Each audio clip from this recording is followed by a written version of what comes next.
Okay, we're going to look at Charlie Parker's Carvin the Bird, his solo, two choruses on an E-flat blues. The first thing to notice is that he's not playing E-flat 7 right out the gate. He's playing more of an E-flat major sound, or E-flat 6, E-flat 6-9 with 2 on top, 2 here, and second finger on 6th fret.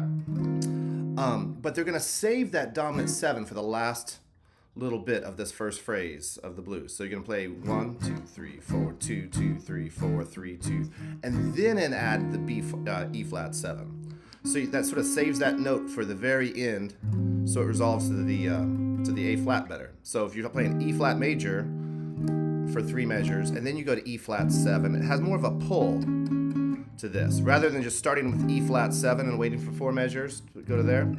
So a lot of the early Charlie Parker solos, he's playing more of a major 7 sound or a major 6 sound versus the dominant 7. But towards the end of the phrase, and he's going to throw in that D flat note, and now it might be on a 2-5, it might just be on the 5 of the 4 chord, that is. So the 1 chord, the 1 dominant. He is going to start with the major 3rd. We're going to look for 3rds and 7ths throughout this whole song. And we're going to go, if we had just our triad here, starting on the 4th fret, E flat major triad. Here's my 3rd, and he's going to connect the 3rd and the 5th with chromatic approach tones. Now, I'm going to pick those, hammer those, because it's going to be too much to try to pick. You can, but we're going to do these slurs. It's going to be so fast, we're going to need to slur this. So we're going to do a pick on the 3rd, pick there, and then he just comes down the scale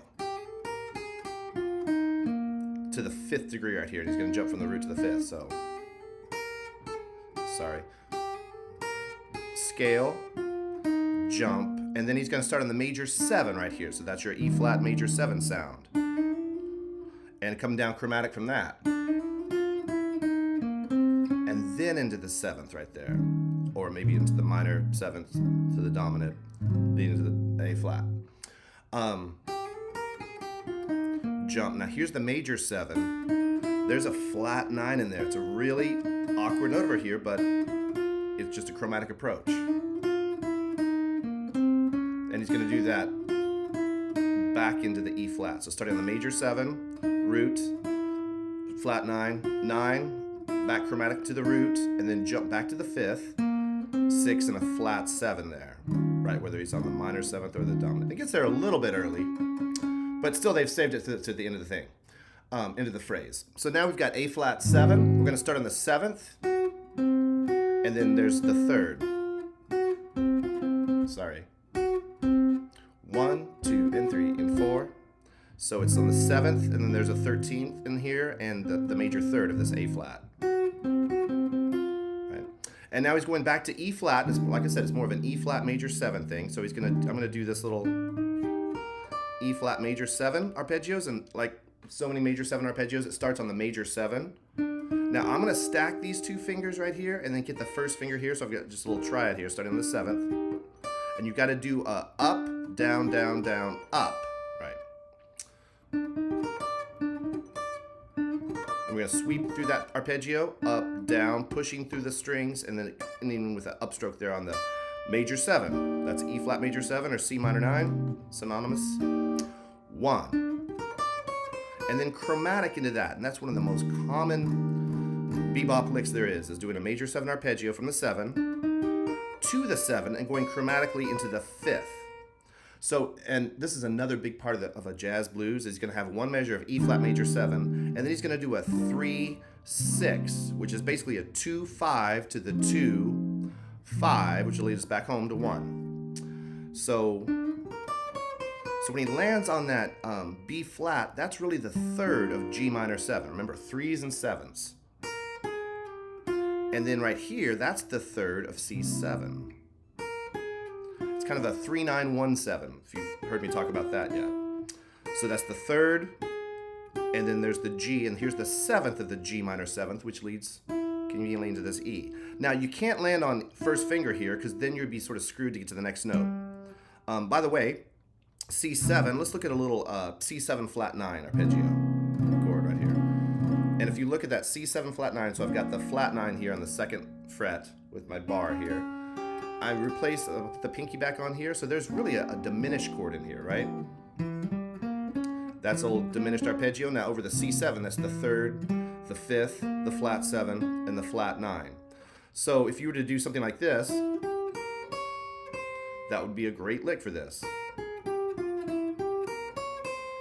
But what he's going to do is he's going to do an octave displacement. Instead of going E, G, he's going to go from E down to G. And then it's the same arpeggio.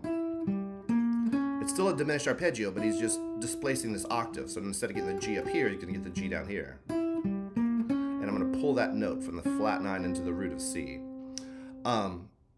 So coming down from this G, this B flat note, watch my fingering here. It's going to be 1, 4, slide, 2, slide. 1 and 2 and 3. I'm sliding into the downbeats, which is innately jazzier. And then I have my second finger here, so I'm free to jump with my first finger. Because otherwise, you'd have to come down like this, prepared to do that note. And that's not going to be very smooth. So, sorry. Slide here, then slide again. Keep your first finger around to the 5th fret, 4th string, and play a little diminished arpeggio, resolve the half step into the C, and here I'm going to stretch and slide with my pinky and come chromatically into the A flat. Now at this point, we're on F minor, and this is a really common thing. Just like on the major 7, it's really common to go from the 7th down to the 5th. Well, on minor 7s, it's really common to go from the 5th to the minor 3rd. Right, so I've got the C note, which is the 5th of F minor, and I'm going to go stretch and slide, bring it down, and that's the minor 3rd of F minor. And this is almost like, not almost, it is, piece of an A flat major 7 arpeggio, because F minor and A flat are relative major, relative minor, and then resolve to the F right there. So 1, slide, slide, pull, right. And then I'm just going to go into, and we're back to the E flat chord, major 3rd, and a 6 here, not the blues 7th here, but a major 6, right? Now here, I'm just hustling that finger over again because I'm not in a super desperate need to get straight to that note because I've got 1, 2, and 3. So I got a little space, so I can use the same fingering here. You don't have to, or you could even do it right there off this sort of a C minor. You see, it's really, that would be nice to keep it on these same sets of strings that I've sort of been primarily on. So the whole chorus here is 1, 2.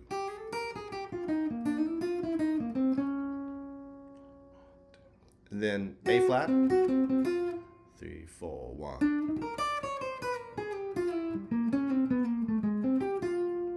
And then, now second chorus, he's going to go up to E flat up here, and if we were doing a major 7 up here, E flat major 7, you would see the upper structure is a G minor, or even better yet, a G minor 7. He's going to come into this little diagonal G minor here, try it, in 10th position, 12, 11, 10. But he's going to start with a chromatic approach and on an upbeat and use a triplet. So it's 1. And then I'm going to come back with my first finger on the roots and play root 5th, just like we were doing down there. 1. Now you could even sort of slide into that note, or you could even bend to that note, which would be kind of cool too. Or nothing. It's going to be fast, so you may or may not have time to put in those little nuances. But make sure you come back with your first finger. If you don't, your second finger's left doing the clubbing, and you'd rather your first finger do that. Now, at any moment, even though I talked for a couple minutes about how this is all E flat major, right? Not the E flat dominant, but at any moment, blues did it. You can always throw in a blues lick, and almost on every blues solo, he throws in a blues lick, go figure.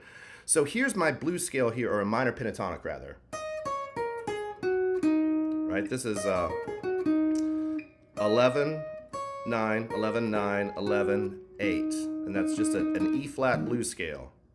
And he's going to sort of get there a little bit early. Sorry, let me check my notes here. I'm sorry, this note.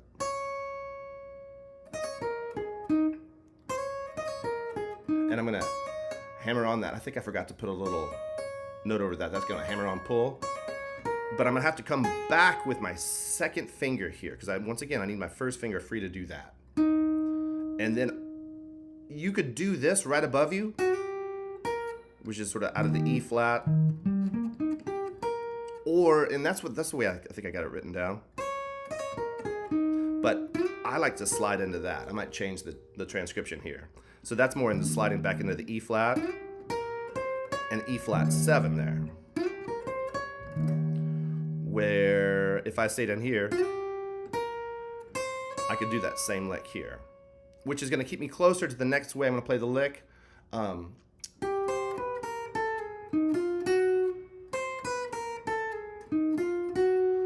So now we're transitioning into the A flat, and we've got, and there's the A flat, and there's the A flat 7th, like a nice bluesy thing. Now here, I might go 3-3, even though I said that was kind of a no-no. It's not that, right here, in this situation, I think that's fine. Or, we could put it up there, which I love that lick up here, but I want to be down here for this lick. Into the 7th of A flat. And now we're back into that moment where we're going from like the E flat into the G minor, the 2-5 to the 2-5. And it's going to be very similar to the last lick, except it's going to start on the F. And watch my fingering here too as well. And I'm going to go right back into that same lick that we did previously. He recycles a lot of his licks during his solos. It seems like he sort of has something he's been working on, and leading up into that recording session. And a lot of times you'll hear some of the same licks on like alternate takes or second chorus of the solo. He sort of does little variations of them. Although this is almost the exact same, except it starts with 2 other notes. It starts with the F, E flat, and I'm going to slide into C, B flat, A flat, G. And I'm going to slide that note too. So F to E, sliding on the 3rd string here, jumping down to the 4th string. There's that displaced, diminished arpeggio, and it's another A flat major 7 looking thing, or F minor 9, because they're the same thing. And then here, instead of, I'm going to go back down into this position.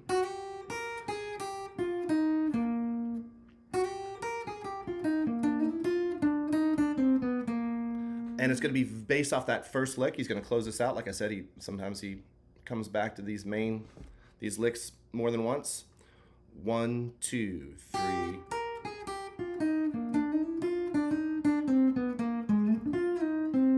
So it's from the 3rd here on the E flat, scale, jumping to the 5th. So that's all diatonic. And slide into that first note. I don't think there's a slide in there, but you should slide on that note. Now here's that chromatic from the major 7 to the 9. But instead of coming back down chromatically right there, he goes back to the major 7 and comes back to the root. That's one of the main licks, difference of this last lick and the first lick. And then he's going to go down an E flat major bebop, which is a root, major 7, 6, flat 6, 5. And then this is a little awkward, but I'm going to take this A flat here, and then slide instantly up into B flat major triad, and then slide back down and hit a C note here, and then on the 6. So all these triplets, you're gonna need to find a way to either sweep them or hammer them on. So the second chorus, let's go through that once. Starts on an upbeat 1. Might stay up here. 3, 2, 3, 4, 1, 2. Slide. And back down in the 3rd position.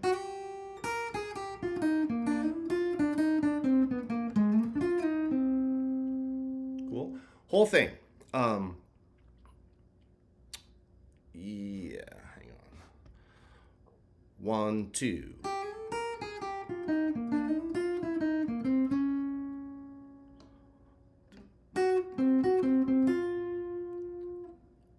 the fingers, 1.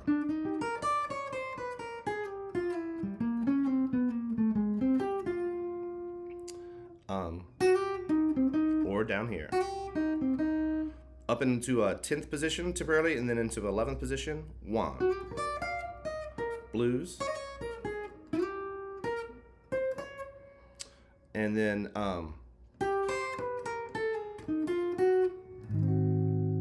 up to the F note, 1, 2.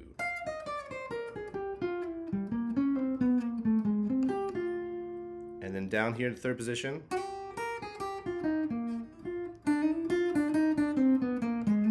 Let me do that last leg again. Sorry, it gets confusing with the first leg.